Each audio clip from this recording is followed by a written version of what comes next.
नमस्कार। बीच बहस कार्यक्रम में आप सभी का बहुत बहुत स्वागत, अभिनंदन। मैं हूं आपके साथ निधीश गोयल। बात है केंद्रीय बजट 2022-23 की। बजट, जब हम इस बजट को सुनते हैं ना, तो सबसे पहले हमें हमारे घर की रसोई ध्यान आती है।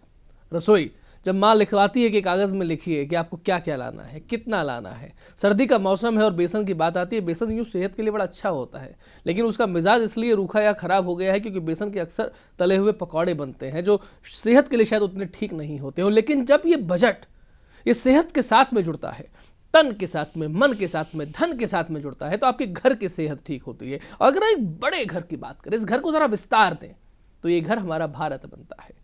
इस देश की जब बात आती है तो इस देश की बात आती है तो सम्राटों की बात आती है, ऋषि मुनियों की बात आती है, सेनापतियों की बात आती है, समृद्धि और वैभव ऐश्वर्य की बात आती है।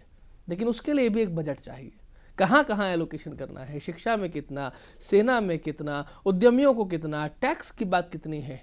और उसके लिए जब कोई एक ऐसे वित्त मंत्री, जब गृहिणी की बात आती है, तो एक ऐसी ही महिला उस बजट को प्रस्तुत कर रही हो और आज से नहीं कर रही हो, पिछले कई वर्षों से कर रही हो, तो सोचिएगा उस बजट में किस किस तरीके से एलोकेशन कितनी शुद्धता के साथ में हुआ होगा। ये बात है शुद्धता की, ये बात है केंद्रीय बजट 2023 की, जो हमारे लिए निर्मला सीतारमण जी ने प्रस्तुत किया है। आज हम बात करने वाले हैं इस बजट में जो भी प्रावधान आए हैं, जो परिवर्तन हुए हैं, भारत के लिए जो दशा और दिशा निर्धारित की गई है, उन सब के बारे में बात करने के लिए स्टूडियो में हमारे साथ जो उपस्थित है उनका परिचय आपसे करवाना चाहूँगा। हमारे साथ में है एक उद्यमी जिन्होंने राजस्थान में इंटरनेट की शुरुआत की, ऐसे श्रीमान अजय डाटा जी। अजय जी, बहुत स्वागत है आपका। नमस्कार। अजय जी, केंद्रीय बजट 2022-23, जब हम केंद्रीय इस शब्द का उपयोग करते हैं तो लगता है कि पूरे हिंदुस्तान में जो राज्यों में, अलग अलग राज्यों में एक संगठन है अलग अलग राज्यों का, और वो एक देश के नाम से जाना जाता है, जिसकी राष्ट्र की एक संस्कृति होती है, सभ्यता होती है। ऐसे में वो केंद्रीय निकल करके महाराष्ट्र में भी जाता है, राजस्थान में भी जाता है, गुजरात में भी जाता है। अलग अलग तरीके के लोग बाग, अलग अलग बोली भाषा बोलने वाले लोग बाग, लेकिन उन सब के लिए वो एक बजट कैसे महत्वपूर्ण हो जाता है और क्या कुछ विशेष है आज के बजट में, फिर धीरे धीरे आगे बढ़ते हैं। देखिए, बहुत वाजिब बात है। मैं बहुत बार बोलता हूँ ये बात, भारत एक देश नहीं है, एक कॉन्टिनेंट टाइप चीज़ है। 22 ऑफिशियल भाषाएं हैं हमारे पास, और हर राज्य किसी कंट्री से, देश से बड़ा है, विदेशों के देश से। सिंगापुर ले लें, फिजी ले लें, थाईलैंड ले लें, श्रीलंका ले लें, एक एक स्टेट हमारा उनसे बड़ा है। सो बेसिक बात यह है कि we are dealing with 22 countries within one country. एक कंट्री में 22 कंट्रीज के मुकाबले की जनता को हम डील करते हैं, उनकी डिफ्रेंशिएशन को डील करते हैं। और भाषाएं तो हमको अलग अलग करती हैं, लेकिन एक जोड़ती भी हैं, क्योंकि भारत एक देश के रूप में हमको सबको जोड़ता है भारत के नाम से। इसलिए केंद्रीय हमारी सरकार है और हमारे को एक बजट मिलता है जो एक दिशा निर्धारित करता है कि देश किस तरफ जा रहा है, देश किस तरफ जाना चाहिए। उसमें हर वर्ग शामिल हो जाता है, चाहे वो किसान हो, चाहे वो गृहिणी हो, चाहे वो बच्चा हो, चाहे वो उद्योगपति हो, चाहे नेता हो, अभिनेता हो। Everybody gets covered into it. And ये एक बहुत ही इम्पॉर्टेंट माइलस्टोन होता है हर साल देश के लिए। फरवरी में जब ये बजट आता है तो हम उसको लुक फॉरवर्ड करते हैं कि देश किस तरफ आगे जा रहा है। ये एक दिशा निर्धारित करता है, और मेरे ख्याल से आज का दिन भी ये बहुत इंपॉर्टेंट डे है कि इसने बहुत सारी नई चीज़ें दी हैं जो पहले कभी नहीं आई, जो आज पहली बार धरातल पे आई हैं, और उससे मंशा तय होती है कि देश किस तरफ जाएगा। एग्जैक्टली, आपने मंशा की बात की है तो हम थोड़ा सा इस बात में भी लेके जाएंगे, क्योंकि फरवरी का महीना है और इसी शनिवार को बसंत पंचमी का उत्सव होने वाला है। उत्सव तभी हो पाता है जब देश में वैभव संपन्नता रहती है, और बसंत पंचमी की बात हो तो माँ सरस्वती की बात आएगी। और माँ सरस्वती यानी कि ज्ञान होगा अगर आपके पास में, तो विज्ञान भी होगा, और विज्ञान और ज्ञान दोनों अगर आपके पास प्रमुख है तो लक्ष्मी की कमी कभी आपको खलेगी नहीं, कभी होगी नहीं। बात यह है अजय जी कि वो जो बसंत का मधुर रंग होता है, जो एक पीला पीली सरसों वाला जो रंग होता है, वो रंग कैसे हमारे पास में आएगा अगर लोग जो हैं वो परेशान होंगे अपने स्वास्थ्य के दृष्टिकोण से। तो जो हमने बचपन से कहावत पढ़ी है कि पहला सुख निरोगी काया, बाकी सब भगवान की माया। पिछले 2 साल से हम परेशान हो रहे हैं, Covid, Omicron, delta virus, corona. ऐसे में हॉस्पिटल, स्वास्थ्य के श्रेणी में सबसे पहले हम थोड़ी सी बात करते हैं और उसके बाद में हम आगे बढ़ेंगे। देखिए, हेल्थ पर सरकार ने, मैं ऐसा मानता हूँ, बहुत अच्छा काम किया है पिछले 2 साल में भी, और जो अब विचार है उसके लिए भी।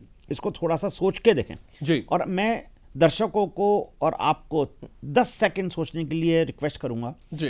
कि आप सोच के देखिए कि क्या पैंडेमिक को कोई जना प्लान करके सॉल्व कर सकता था? एग्जैक्टली, बिल्कुल नहीं। क्या इसको बिना टेक्नोलॉजी के लड़ा जा सकता था? क्या वैक्सीनेशन 100 करोड़ लोगों का फ्री सोचा जा सकता था? क्या वैक्सीनेशन बिना टेक्नोलॉजी के संभव था? क्या oxygen, ventilators and required medicines हर अस्पताल में नहीं पहुंचे क्योंकि टेक्नोलॉजी का इकोसिस्टम के बिना ये संभव नहीं था? और सरकार ने जितनी संभव पॉसिबिलिटी थी वो करी हैं। मैं ऐसा मानता हूं सरकार में जो इंटेंट था वो सबको सपोर्ट करने का ही था। और सरकार क्या है? सरकार कोई दीवार या हथौड़ी या डायमंड नहीं है। सरकार में हम ही लोग तो काम करते हैं, बिल्कुल आदमी काम करते हैं। उनको अगर ये पता हो कि पेन में है जनता और तब भी वो इसको नहीं देखे तो वो बड़ी प्रॉब्लम है। मैं ऐसा मानता हूं उनके परिवार में भी प्रॉब्लम थी जी, उनके दोस्तों में भी प्रॉब्लम थी, उनके खुद के घर में भी प्रॉब्लम थी। तो पॉलिसी इस बात की ना हो कि हमको पैंडेमिक को ढंग से डील करना है, ये संभव ही नहीं था। ठीक है। ये हर आदमी इसमें सफर कर रहा था। ये नहीं था कि एक गरीब तबके को ही बीमारी लगेगी या अमीर को ही लगेगी या नेता को ही लगेगी या अभिनेता को ही लगेगी, ऐसा कुछ नहीं था। ये एक आम आदमी के लिए बीमारी थी। हर इंसान जिसके पास लाइफ थी उसको ये बीमारी लग सकती थी। बिल्कुल। इसलिए कोई भी नेता भी कोरोना से ग्रसित रहे हैं। बहुत लोग हमारे दुख की बात है चले गए, बच्चे चले गए, जवान चले गए, ये सबने लड़ाई लड़ी है, मैं ऐसा मानता हूं। और बहुत ज़बरदस्त लॉस भी हुआ है, इसमें भी कोई डाउट नहीं है। हमको अच्छा कर सकते थे, हमेशा ही अच्छा कर सकते हैं। हर चीज़ में अच्छा बजट हो सकता है, अच्छी लाइफ हो सकती है, अच्छी टेबल हो सकती है, अच्छा शो हो सकता है, हर कुछ अच्छा हो सकता है। लेकिन हमने इंटेंट में, मैं देखता हूँ हमेशा इंटेंट देखता हूँ कि इंटेंट क्या था। इंटेंट सरकार का जनता को सुविधा देने का था, इसीलिए लॉकडाउन्स लगाए गए। बहुत बड़ी चीज़ होती है लॉकडाउन, जब लगती है तो खुद की कमाई भी खत्म हो जाती है। बिल्कुल सही कह रहे हैं। आप पैसे नहीं लगा सकते। सरकार को घर बैठे तनख्वाहें देनी है, घर बैठे खाना देना है, राशन देना है, घर बैठे बिजली के बिल चुकाने हैं। ये एक अपने आप में बहुत बड़े डिसीजंस होते हैं। ऑफ कोर्स आम आदमी भी उसमें पिसता है, नो डाउट। आज भी रेस्टोरेंट इंडस्ट्री है, रियल एस्टेट इंडस्ट्री है, लग्जरी इंडस्ट्री है, वो सब पिसी रही है। टूरिज्म इंडस्ट्री है, वो पे आज भी उस चीज़ से नहीं उभर पाई है। लेकिन उसके लिए आगे आने वाले समय मैं ऐसा मानता हूँ बहुत अच्छा होगा, करेंगे। समय में हमेशा कभी कभी जब दुर्घटनाएं इसको ले अगर होती हैं तो दुर्घटना के बाद आप सड़क पे चलना बंद नहीं करते हैं, संभल के चलते हैं और अपने आप को और बेटर करते हैं। तो मेरे को ऐसा लगता है कि हमने लड़ाई लड़ी है, अच्छी लड़ी है। और हेल्थ केयर में जो इस बार आया है डिजिटल हेल्थ कार्ड, जी, वो भी एक रिवोल्यूशनरी चीज़ है। उसमें क्या होगा कि आप एक किसान को जो कम पढ़ा लिखा है या जो पढ़ा लिखा इंसान है, हाँ, इसमें हर आदमी इसमें मर्ज्ड है कि आपके पास एक कार्ड होगा, आप किसी भी डॉक्टर के पास पहुंच जाइए, वो कार्ड अपने कंप्यूटर में लगाएगा और आपकी पूरी हिस्ट्री वो पढ़ लेगा। घर से कोई फाइल ले जाने की दरकार नहीं है, ध्यान रखने की दरकार नहीं है। ये हेल्थ कार्ड आपको सब सपोर्ट करेगा। Imagine the power which country will have. हर जगह सही इलाज हो, क्या बीमारी थी, क्या हिस्ट्री थी, क्या आपको प्रिस्क्रिप्शन मिलना चाहिए, क्या इंश्योरेंस मिलना चाहिए, क्या आपको इलाज मिलना चाहिए। हमेशा हर बार पेशेंट बता नहीं पाए, इस बात के लिए कोई ज़रूरी नहीं है। इमीडिएट डॉक्टर को आर्टिफिशियल इंटेलिजेंस के थ्रू मिलेगी सलाह कि ये इसको बीमारी से एलर्जी है, इस दवाई से एलर्जी है, ये टेस्ट इसका 3 दिन पहले ही हुआ है, दोबारा क्यों करा रहे हो। All those things will be automated for आम आदमी। ये बहुत बड़ा डायरेक्शन है। आज हमको लगता है कि डिजिटल हेल्थ कार्ड, जी, आज ऐसा ही लग रहा है, खाली एक वर्ड दिख रहा है डिजिटल हेल्थ कार्ड, लेकिन इसके इम्पैक्ट अगर अपन देखें तो बहुत ही जबरदस्त इम्पैक्ट है। हमको इसको वेलकम करना चाहिए। एग्जैक्टली आपने जब डिजिटल हेल्थ कार्ड की बात करी थी तो मुझे लगता है कि डिजिटल इंडिया के इस दौर में थोड़ा सा हमें आगे बढ़कर के, क्योंकि हेडलाइन जो है इस केंद्रीय बजट की वो बन रही है क्रिप्टो करेंसी के बारे में, बिटकॉइंस के बारे में लगातार चर्चा चलती है। वर्ल्ड में ही अपने आप की एक ऐसी करेंसी है जो किसी देश ने जारी नहीं की है, बट बस इस करेंसी पर बहुत सारे लोग जो हैं वो निर्भर हो गए, बहुत पैसा लग चुका है और अब इतना आसान नहीं है उससे अपना हाथ छुड़ा लेना। और उस पर सरकार लोगों को प्रोत्साहन दे या उस पर जकड़ बनाए या उससे कुछ कमाई खुद भी करे, और कैसे उसे एक सिस्टम में लाया जाए, उसके बारे में आज के बजट में क्या दिया गया। आपके दर्शकों को एक बार बताता हूँ ये क्रिप्टो क्या चीज़ है। क्रिप्टो क्या होता है? क्रिप्टो का बेसिक मतलब होता है हिडन, जी, क्रिप्टिक। आप उसको ना देख पाएं, ना समझ पाएं, ना ढूंढ पाएं, ऐसी करेंसी बन जाए जो सिर्फ आप ही को पता है। ऐसी करेंसी भारत सरकार आरबीआई के जरिए आपको देना चाहती है, हमें देना चाहती है, जिसको बोलेंगे डिजिटल रुपी। ₹1 का जो नोट मेरे हाथ में होता है या 2000 का नोट होता है, वो सब देख सकते हैं, सब पढ़ सकते हैं, किसी को भी मैं दे सकता हूं, और वो 2000 का नोट सबको दिखता है। जैसे ही मैं जेब से निकालूंगा और अगर मैं बैंक में जमा कराऊंगा, सबको नजर आता है। बिल्कुल, everybody can see that. Exactly. Digital currency is not like that. इसको क्रिप्टल करेंसी का कोई फॉर्म नहीं होगा उसका, फिर भी आप उसको एक्सचेंज कर पाएंगे, फिर भी आप उसे ट्रेड कर पाएंगे, फिर भी आप उसको उसके थ्रू ट्रांजेक्शन कर पाएंगे। मैं आज आपके पास बैठा हुआ हूं 1 फरवरी 2022 को जी। 1 फरवरी 2032 को आप मुझे दोबारा बुलाइए, इसके बारे में फिर चर्चा करेंगे। और मैं आज आपको कह के जा रहा हूं ये भविष्यवाणी कि इस देश में से 80 से 90% फिजिकल करेंसी गायब हो जाएगी, करेंसी रहेगी नहीं। बड़ी बात बोल रहे हैं आप। ये करेंसी आपकी जेब में भी नहीं रहेगी। आप अपने फोन से ही ट्रांजैक्शन करेंगे जी, डिजिटल ट्रांजैक्शन करेंगे, क्रिप्टिक करेंगे, हर आदमी उसी से करेगा। ये धीरे धीरे ये एक अनअवॉइडेबल, अनबीटेबल टेक्नोलॉजी है जी, जो फ्यूचर देती है, निशान निर्धारित करती है। इसके बहुत सारे फायदे हैं। करेंसी छापने ही नहीं है, कैन यू बिलीव दैट? नकली नोट वाली बात ही खत्म हो जाती है। डाका नहीं पड़ेगा, चोरी नहीं होगी, आपका नोट नहीं फटेगा, गलेगा नहीं, पानी में नहीं भीगेगा, नथिंग।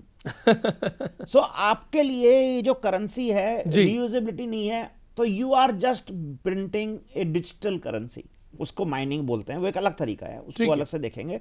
लेकिन ये एक बहुत ही महत्वपूर्ण चीज है, बहुत ही महत्वपूर्ण चीज है।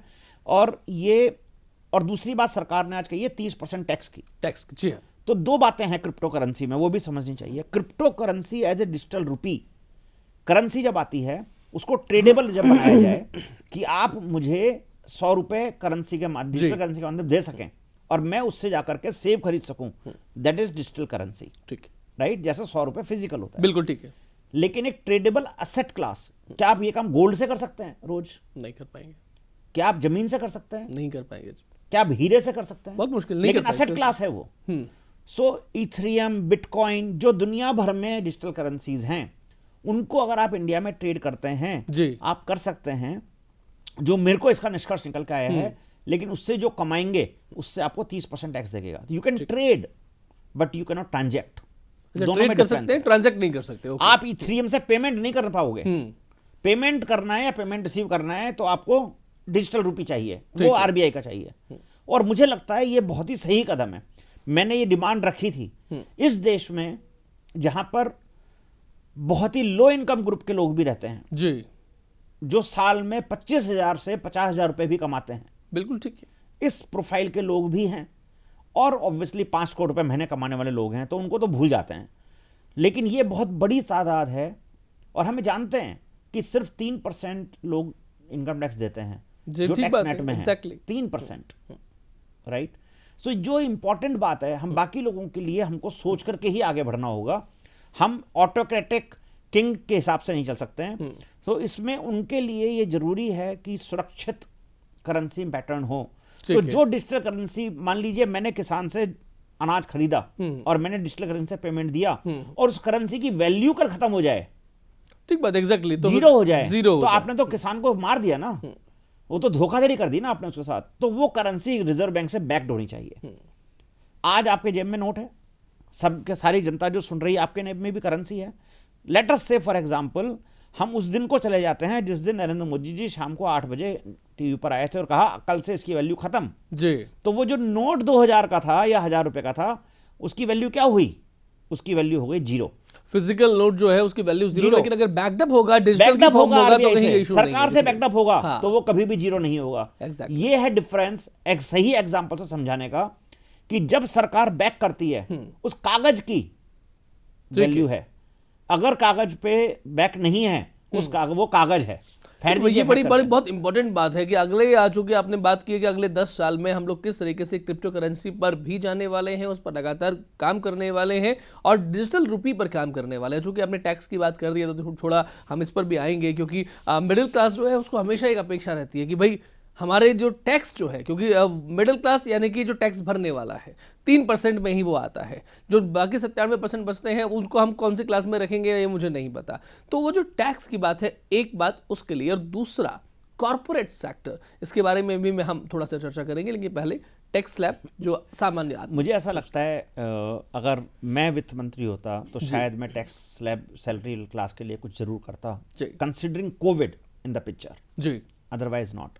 लेकिन इसको दूसरे तरीके से भी देखें, मैं ऐसा मानता हूं उन्होंने क्या सोचा होगा। जी, पिछले 2 साल बच्चों के एजुकेशन पे खर्चा नहीं हुआ, घूमने फिरने पे खर्चा नहीं हुआ, बाहर खाने पे खर्चा नहीं हुआ, एंटरटेनमेंट पे खर्चा नहीं हुआ, ट्रैवल पे खर्चा नहीं हुआ।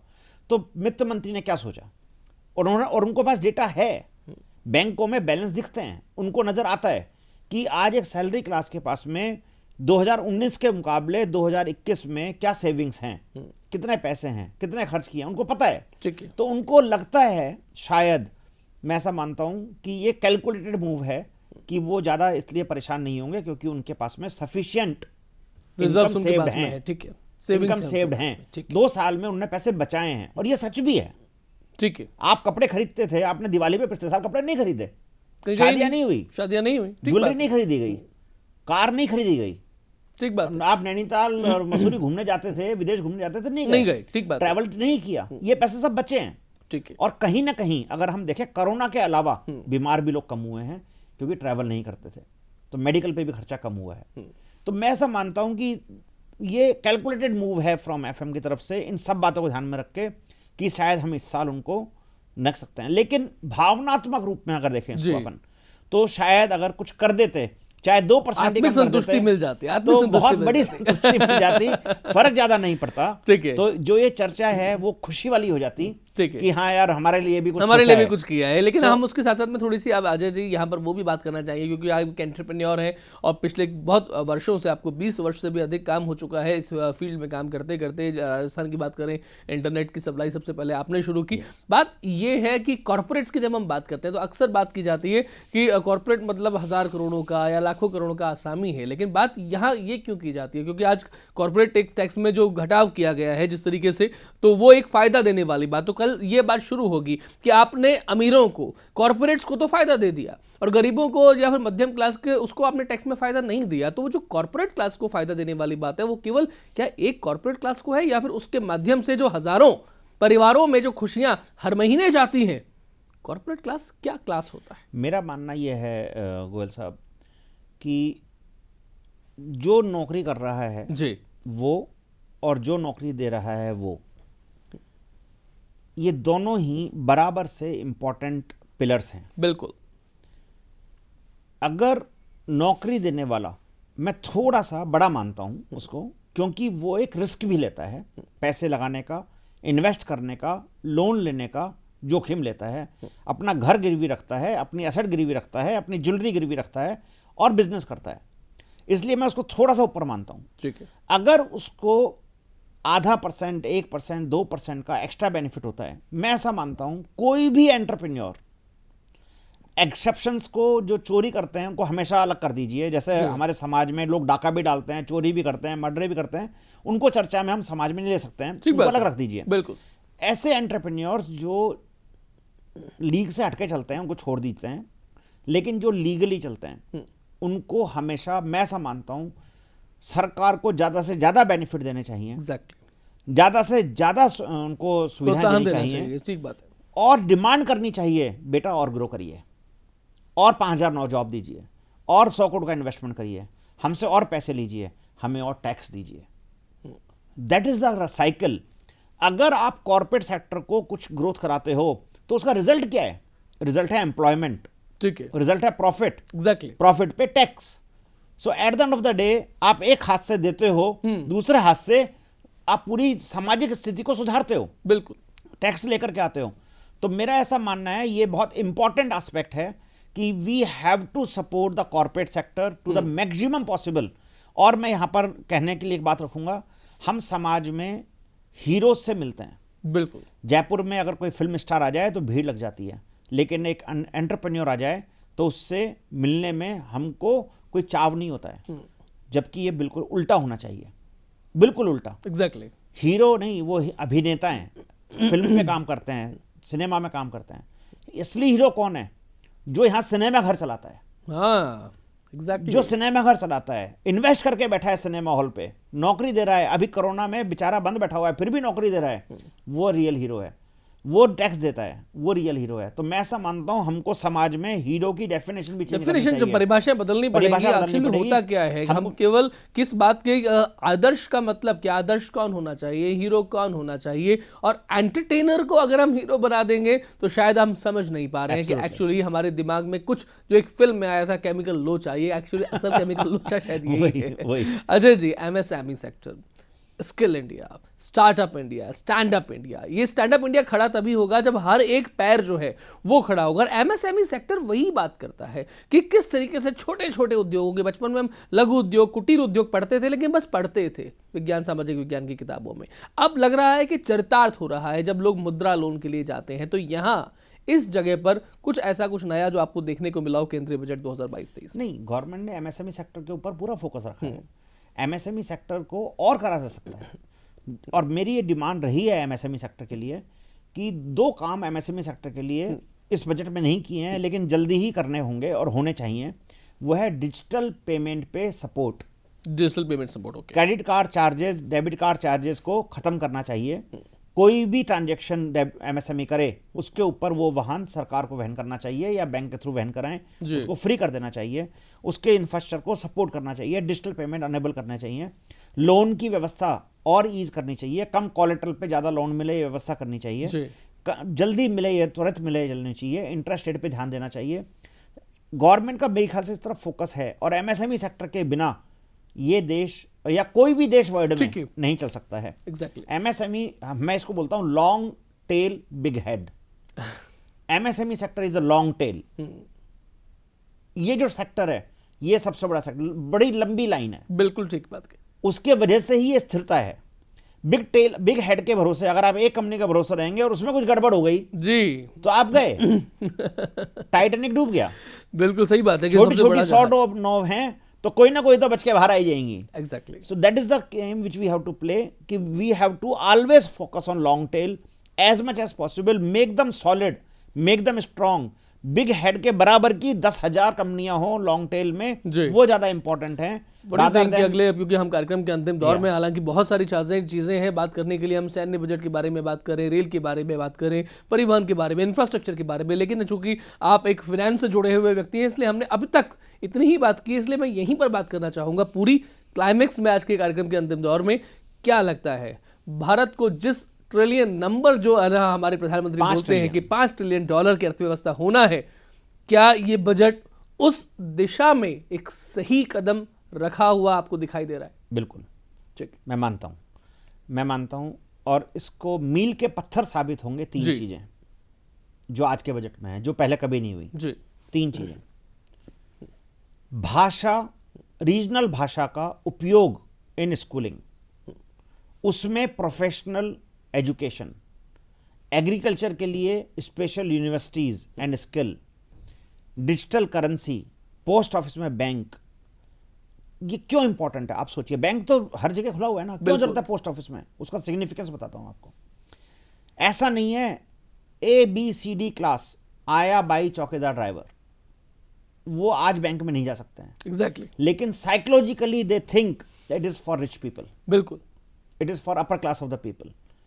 जैसे ही पोस्ट ऑफिस में खुलेगा वो उनका घर है, वहां रोज जाते वहां हैं। घर तक जो आपने पहुंच की बात की, मुझे लगता है जो कि कार्यक्रम हमारा पूरा हो रहा है, और आपने जो ये 3 चीजें की हैं, 3 चीजें बताई हैं, ये 3 चीजें वही हैं जिसको वहां अंत्योदय के नाम से जान सकते हैं, जिसके लिए प्रधानमंत्री जी कई बार बात करते हैं, अंत्योदय योजना की बात करते हैं, जो पंडित दीनदयाल उपाध्याय जिसके बारे में बात कहा करते थे कि अंतिम व्यक्ति तक आपकी पहुंच है या नहीं है, वहां अगर आपकी पहुंच है तो सब कुछ ठीक है, हमें वहीं पहुंचना है। और आपने जो अंतिम 3 चीजें बताई हैं शायद ये वहीं तक है जिसके बारे में इसलिए हम दरिद्र नारायण की बात करते हैं। दरिद्र नारायण से चल करके उसके बाद में मां लक्ष्मी तक का ये सफर भारत की समृद्धि विश्व को दिखाई दे और पुनः प्रतिष्ठित हो भारत उसी वैभवशाली गणराज्य के नाम से जिसके बारे में हम कभी चाणक्य और चंद्रगुप्त मौर्य के बारे में बात करते हैं। अजय जी, आपका बहुत बहुत धन्यवाद कार्यक्रम में पधारने के लिए।